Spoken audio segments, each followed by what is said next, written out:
The long, rectangular lights on the ceiling hummed with a steady, low sound. It was not a loud noise, but in the silence of the night, it felt like it was drilling right into the middle of Alice's forehead. She sat in the corner booth of the diner, slumped forward with her elbows resting on the table. The plastic of the booth was a bright, cheery red, but it felt cold and sticky against her arms. In front of her sat a white ceramic mug. The coffee inside had stopped steaming a long time ago. It was now just a dark, black pool that looked back at her like a mirror. Alice looked at her reflection in the coffee. Her eyes looked tired.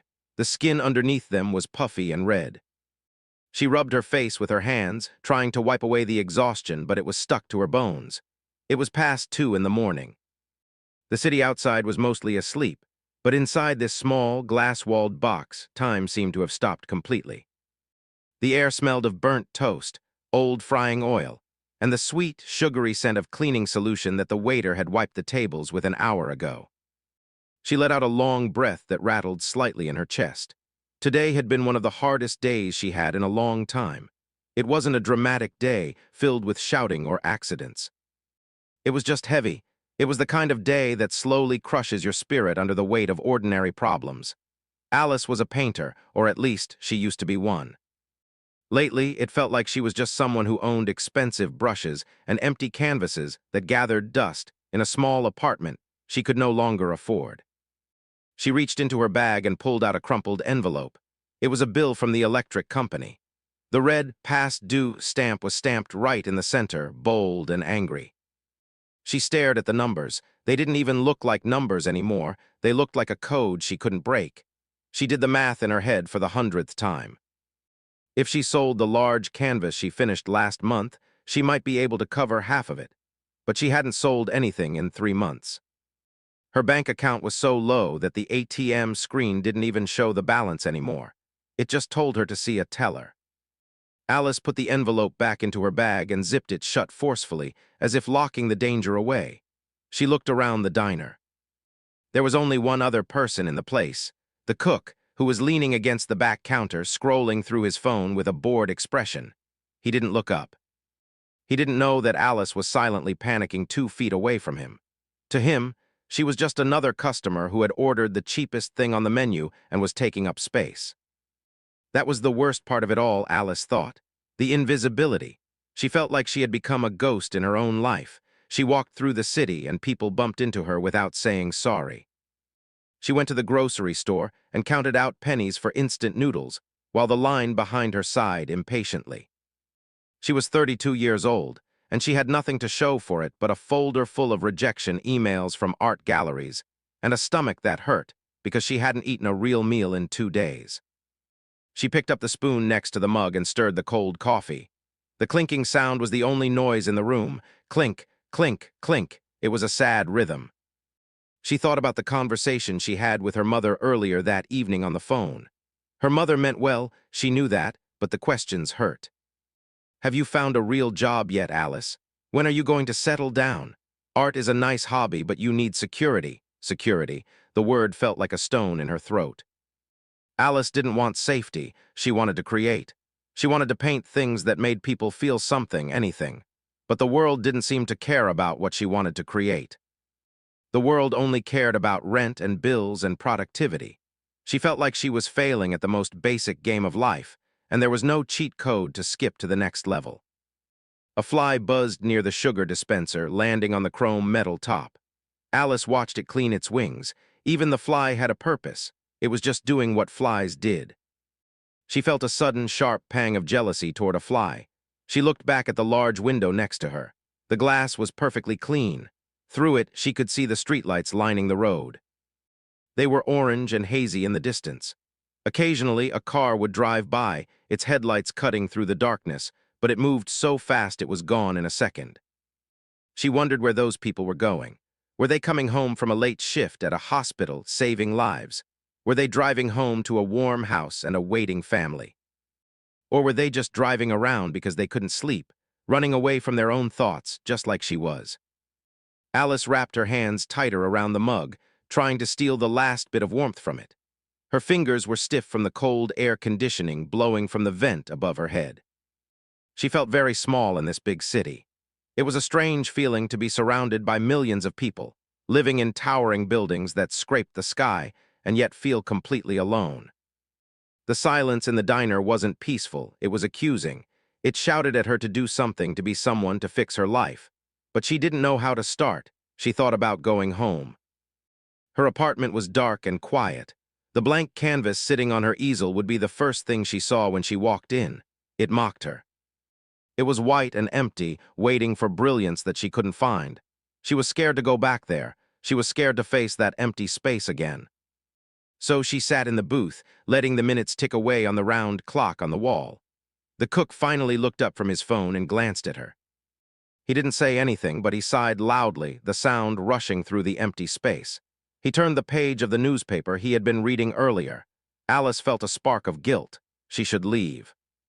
She should free up the table for someone who actually wanted to be there, someone who was happy to eat a hot meal. But she couldn't move.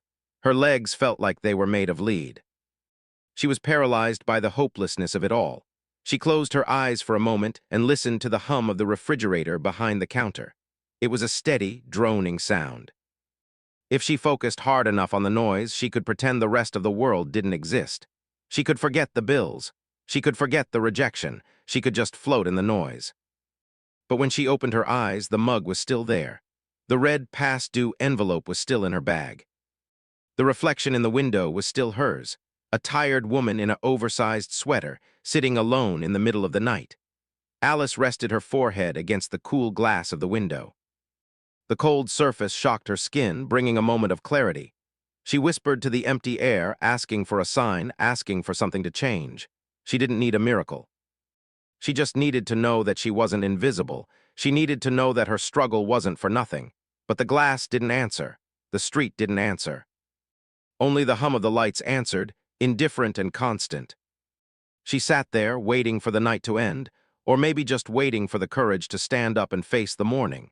The silence in the diner was thick, like a heavy blanket that you couldn't pull off your face. Alice was still staring at the cold coffee, watching the tiny ripples on the surface every time she shifted her weight. The cook had gone back to wiping the same spot on the counter, his movements slow and lazy. It felt like the whole world was paused, stuck in a frame of gray and yellow light where time moved slower than it should. Then the spell broke. The sound of a bell ringing above the entrance cut through the air. It was a sharp, metallic sound, but not loud. It was just enough to make both Alice and the cook look up. The glass door pushed open, and a man stepped inside, bringing a cool draft of night air with him. Alice watched him without really meaning to. It was instinct. When you are the only two people in a room, you notice when a third one joins you. The man was dressed in a way that made him blend perfectly into the shadows of the street. He was wearing a heavy-looking leather jacket that had clearly seen better days. The color was a faded black, and the shoulders looked worn and creased, as if he had been wearing it for years, through all kinds of weather. On his head, he pulled down a gray, knitted beanie that covered most of his hair and cast a shadow over his eyes. In his left hand, he carried a motorcycle helmet. It wasn't a shiny, brand-new piece of equipment. It looked scratched and dull, like it had been through wind and sand and maybe a few tumbles on the asphalt. He walked with a slight stoop to his shoulders, like he was carrying something heavy on his back, or maybe he was just trying to make himself smaller. He didn't stride in like he owned the place. He shuffled in with his head down, like he was hoping no one would look at him too hard. The boots he wore made a heavy thudding sound on the linoleum floor. Thud, thud, thud. It was a satisfying, solid sound that seemed to echo in the empty space. He walked up to the counter where the cook was standing. The cook straightened up a bit, tossing his rag onto the surface and looking expectant. "Evening," the man said. His voice was low and rough, like gravel crunching under tires. It wasn't a voice that demanded attention. It was quiet and polite, almost tired. "Hey," the cook replied. "What can I get you?" "Just a black coffee, please," the man said. He paused for a second, looking up at the menu board on the wall, even though he probably knew what he wanted. "And a burger, plain. Nothing fancy. Coming right up." The man reached into his pocket and pulled out a crumpled wad of dollar bills. He smoothed them out on the counter with a thumb that looked calloused and rough. He counted them out carefully, placing each bill down neatly. There was no flash of a black credit card, no tap of a phone, just old-fashioned paper money. When the cook took the money and gave him change, the man dropped the coins into the small glass tip jar near the register without a second thought. It was a smooth, automatic motion. He didn't do it to show off, he just did it because it was the right thing to do. Alice found herself studying his face while he waited. The light in the diner was dim, but she could see enough. He looked older than his walk suggested. There were lines around his eyes and mouth, deep creases that told stories of laughter and maybe a lot of frowning. He had a bit of stubble on his chin, dark and peppered with gray. He didn't look like anyone famous. He didn't look like a model or a businessman. He looked like a guy who worked hard, maybe on construction sites, maybe riding bikes across the country for miles just to feel the wind. He picked up his helmet and turned away from the counter. For a split second, his eyes swept across the room and landed on Alice. She quickly looked down at her mug, feeling a sudden spike of shyness. She didn't want to be caught staring. But even in that brief glance, she noticed something about his eyes. They were dark, but they weren't hard. They looked soft, incredibly sad and kind. They were eyes that had seen a lot of the world and hadn't liked all of it. He didn't walk toward a stool at the counter. Instead, he headed for the booths. He chose one that was directly across the aisle from Alice. There was one empty table between them, giving them both a respectful amount of space. He sat down with a heavy sigh, the kind of sigh that comes from the bottom of your lungs when you finally get to take the weight off your feet. He placed his helmet on the table next to the window. Then he reached into the inside pocket of his leather jacket. Alice expected him to pull out a phone, like everyone else did. She expected him to stare at a screen and scroll through social media, ignoring the world around him. But he didn't. He pulled out a small, black book. It was bound with a spiral wire, the kind artists used for quick sketches. He also took out a small pencil, stubby and worn down to the eraser. He opened the book, flipped a few pages, and just stared at the blank paper. Alice felt a strange tug in her chest. This was familiar territory. She knew that look. It was the look of someone trying to get an image out of their head and onto paper before it disappeared. It was the look of frustration and focus mixed together. She watched him from under her lashes, pretending to be interested in the sugar packets. He started to draw. His hand moved in small, quick strokes. He wasn't looking at the room. He was looking inward, pulling something from his mind. He would stop, chew on the end of the pencil for a moment, frown slightly, and then go back to drawing. The cook slid a mug of coffee and a plate with a burger wrapped in foil across the counter. "Order up," the cook called out, though it wasn't necessary. The man stood up, walked the few steps to the counter, and brought his food back to the booth. He moved carefully, not wanting to spill anything. When he sat back down, he didn't eat immediately. He took a sip of the coffee, grimaced slightly, probably because it was hot and bitter, and then set the mug down. He picked up his pencil again. He was ignoring the burger. The drawing was more important right now. Alice felt a sense of kinship with him. She knew what it was like to be hungry, but to need to get an idea out first. The food could wait, the art couldn't. She wondered what he was drawing. Was he drawing the street outside, the ugly light fixtures, or was he drawing something from his imagination? She felt a sudden urge to ask him, to lean over and peek, but she pushed it down. Who was she to bother him? He was just a stranger trying to eat a burger and drink coffee in peace. Just like she was a stranger trying to figure out how to pay her bills. For the first time all night, Alice wasn't thinking about the rejection email or the past due notice. She was watching this man in the leather jacket. He was a mystery. He didn't fit the mold of the usual late-night crowd. He wasn't drunk. He wasn't loud. He was just quiet. He sat there in his worn-out clothes, drawing a picture while the city slept outside. There was something incredibly grounding about it.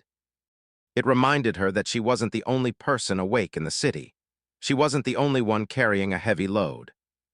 Across the table, a stranger was carrying his own, and for a moment, their separate worlds were just a few feet apart.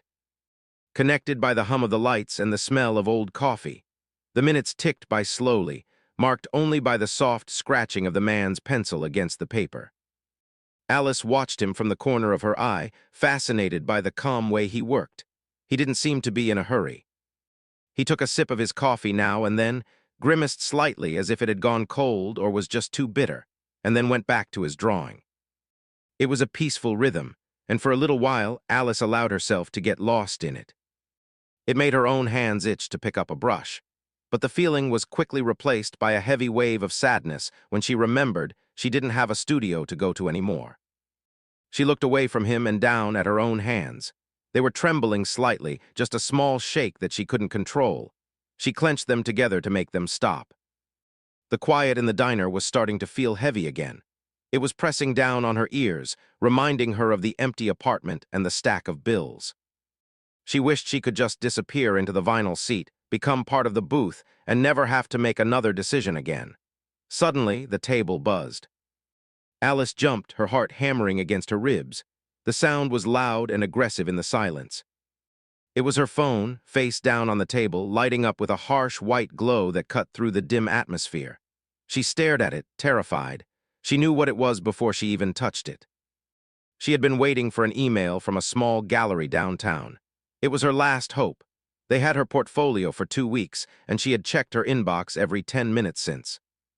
With a shaking hand, she reached out and turned the phone over. The screen was bright, hurting her eyes in the low light. The notification was sitting there, an email from the gallery. Her breath caught in her throat. She swiped the screen, her finger slipping slightly because her palms were sweating. She scanned the words, skipping the polite greeting at the top to get to the point. "We regret to inform you, while your work shows promise, at this time we are unable to offer you a space," the words blurred together. Alice read the sentence 3 times, trying to find a different meaning, trying to convince herself that regret to inform might actually mean congratulations. But it didn't. It was a no. It was a polite, cold, professional no. Alice felt the strength leave her body all at once. It felt like someone had pulled a plug out of her stomach, and everything she was holding in just drained out. This was it. This was the last place she had tried. She had nowhere else to go. The rejection didn't just hurt her pride. It felt like a confirmation of her biggest fear. It felt like the world telling her that she was wrong to try. She was wrong to think she could be an artist. She was wrong to think she was special. A sound escaped her throat, a weird, choked sob that she tried to swallow back down, but it was too late. The tears that she had been holding back for hours suddenly pushed their way forward. She couldn't stop them. Her face crumpled, and she quickly covered her face with her hands to hide her shame. She didn't want the cook to see her crying like a child in the middle of the night. She didn't want anyone to see her failure. She leaned her elbows on the table, burying her face in her palms. Her shoulders shook, but she tried to keep the noise in. She just wanted to be invisible. She wanted the ground to open up and swallow the booth whole. She felt so stupid for hoping. She felt so small. Across the aisle, the scratching sound stopped. Alice didn't notice at first. She was too busy fighting the tears, wiping her eyes with the rough sleeve of her sweater. She felt humiliated. She was a grown woman sitting in a diner, crying over an email, while strangers tried to eat their dinner. She waited to hear the cook laugh, or to hear the man across from her shift in his seat uncomfortably. She expected judgment. She expected them to think she was crazy, but there was no laughter. There was no whispering. After a moment, Alice took a deep, shaky breath and lowered her hands from her face. She grabbed a napkin from the dispenser and dabbed at her eyes, trying to fix her makeup. She felt swollen and hot. She slowly looked up, expecting to see the ceiling or the empty counter, but her eyes met the man in the leather jacket. He wasn't looking away. He wasn't looking at his phone or his food. He was looking right at her. Alice felt a flash of panic. She opened her mouth to apologize, to say sorry or I'm fine, even though she wasn't. But the words died in her throat when she saw his face. He wasn't looking at her with annoyance.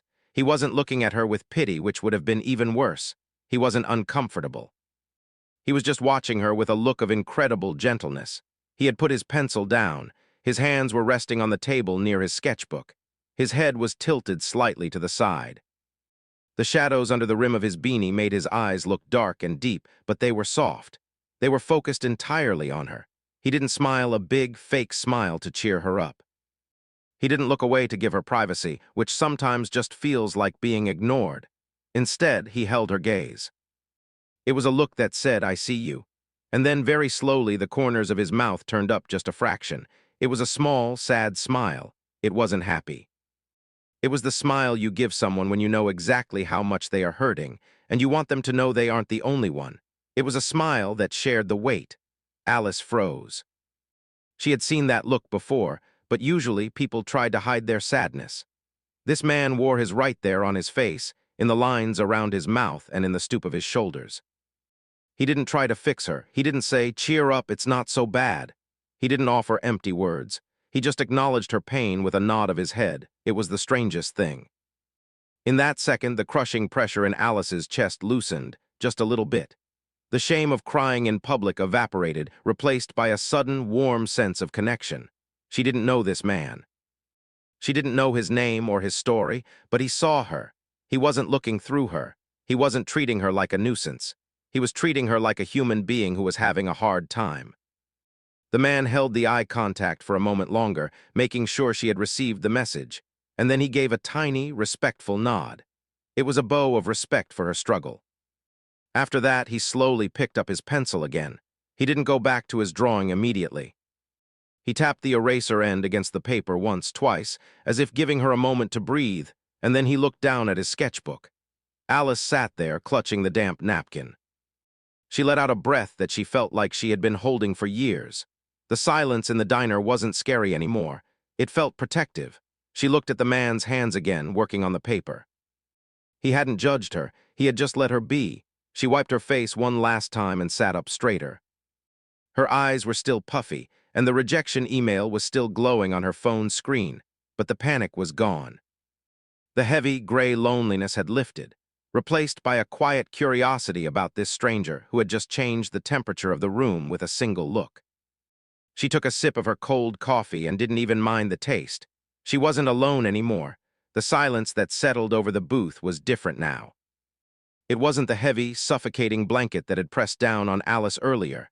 It was lighter, breathable. The man had gone back to his sketching, his hand moving with purpose, but Alice found she couldn't look away.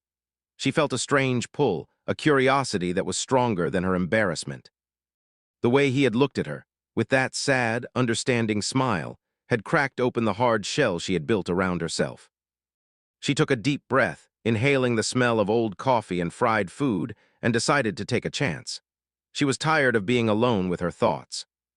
She was tired of the silence being her only companion. "You draw?" Alice asked.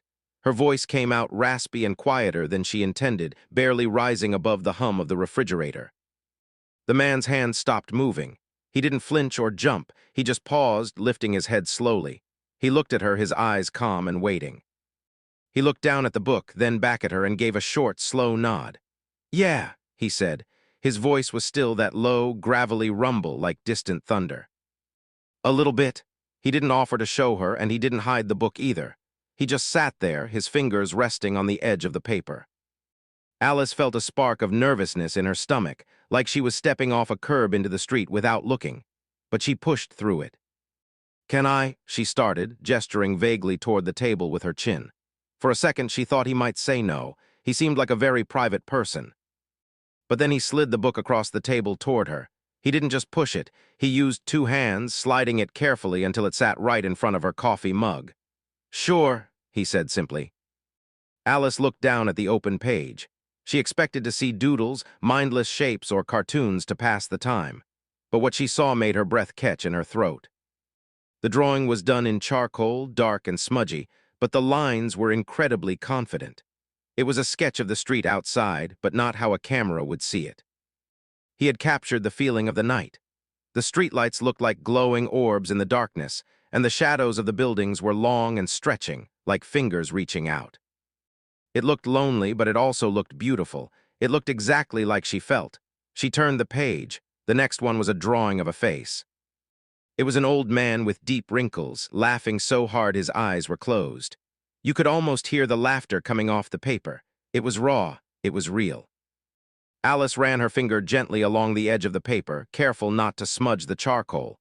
"This is really good," she whispered. She meant it. It wasn't just a compliment to be polite.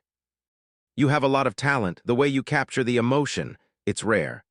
The man looked down at his hands, a small, modest shrug lifting his shoulders. "Thanks, it helps," he said softly. He looked up at her, his expression serious. "Doesn't it, to get it out?" The question hit Alice like a physical weight, to get it out. That was exactly why she painted.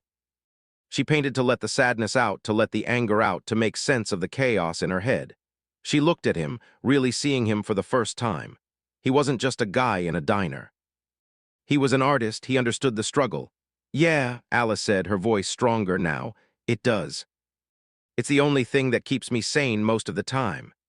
A small smile tugged at the corner of his mouth again, but this time it was a little warmer.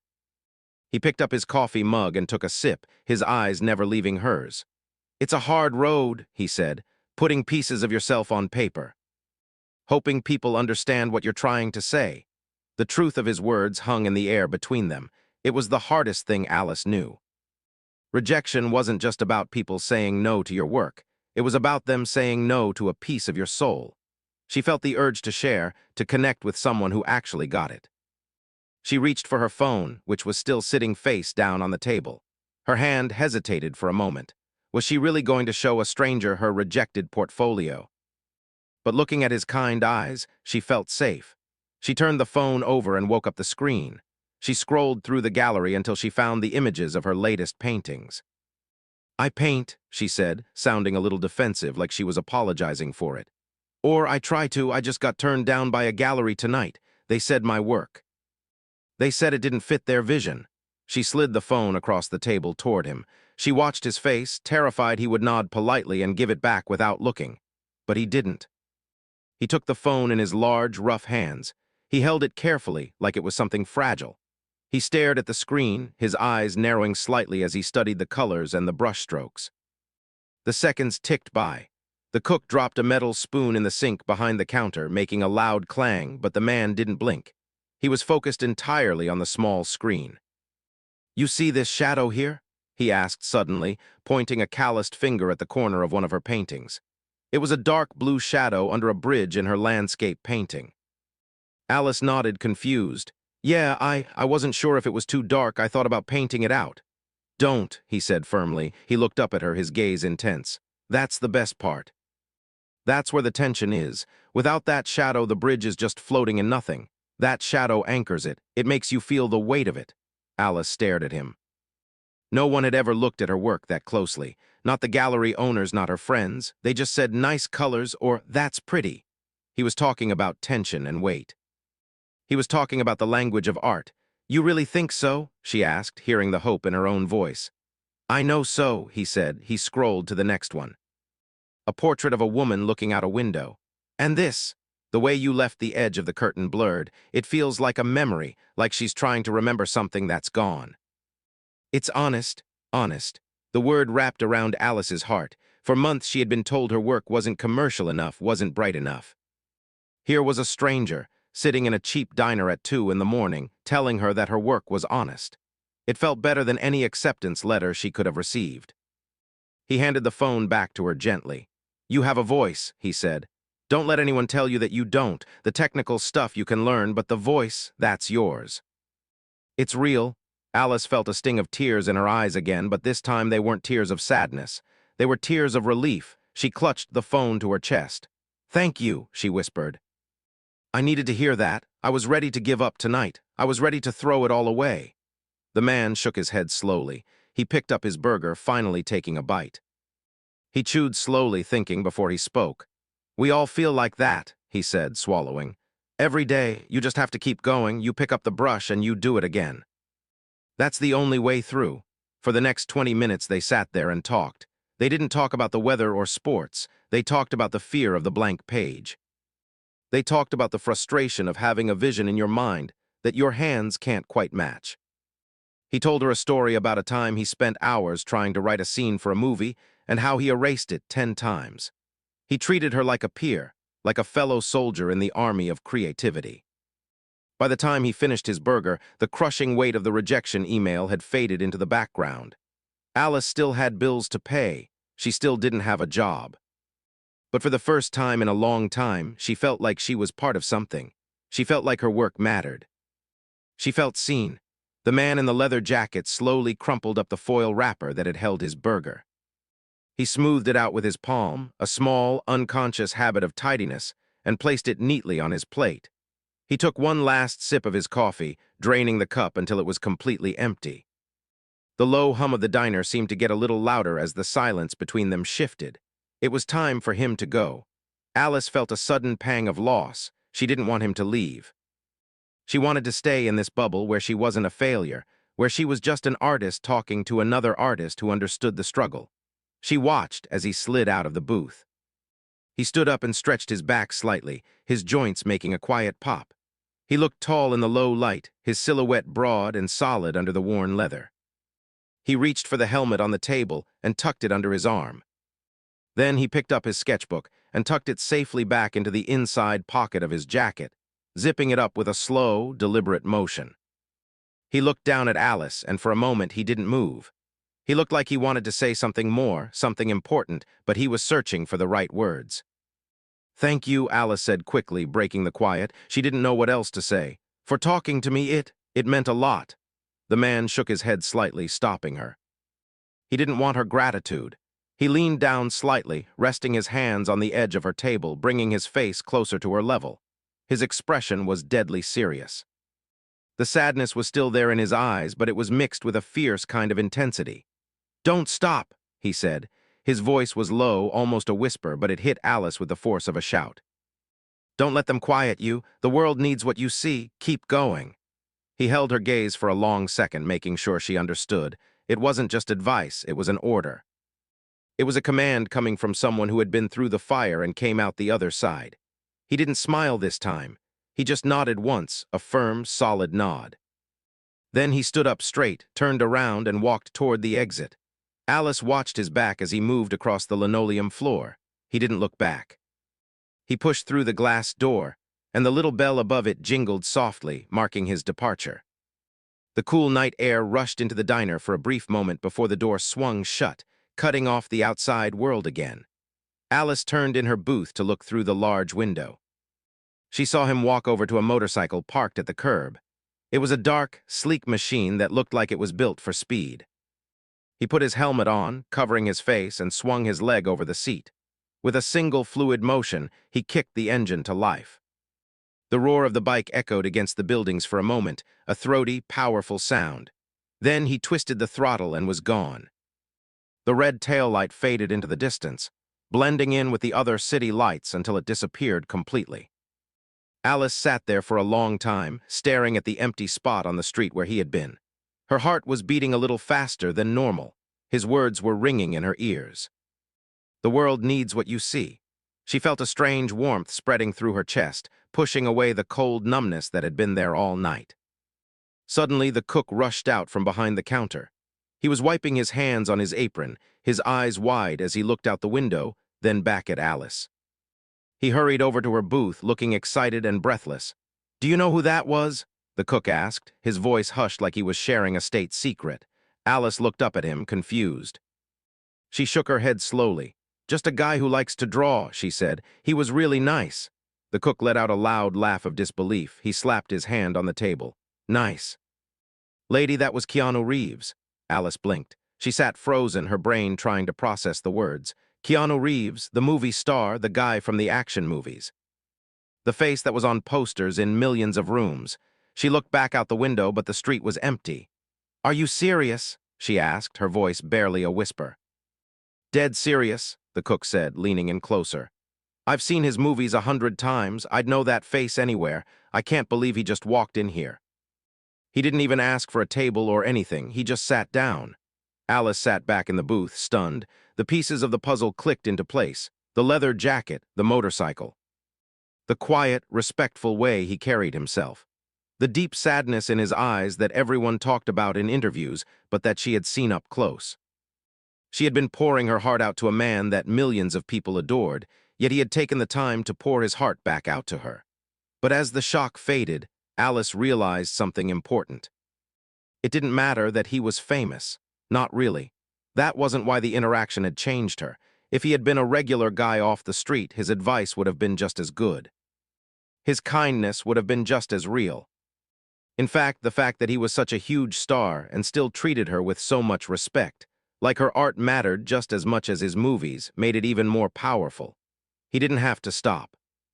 He didn't have to look at her drawings. He chose to. She looked down at her phone, where the rejection email was still glowing on the screen. With a steady finger, she pressed the button to turn the screen off. The light vanished, and the reflection in the black glass was just her own face again. But she looked different now. She didn't look defeated. Alice gathered her things. She put the sketchbook she had brought with her into her bag, along with her wallet and keys. She stood up and slid out of the booth. Her legs felt stronger. The weight of the world was still there. She still had bills to pay and life to figure out, but it wasn't crushing her anymore. She walked to the counter to pay for her coffee. The cook was still buzzing with energy, grinning from ear to ear. "You won't believe this night," he muttered to himself as he rung her up.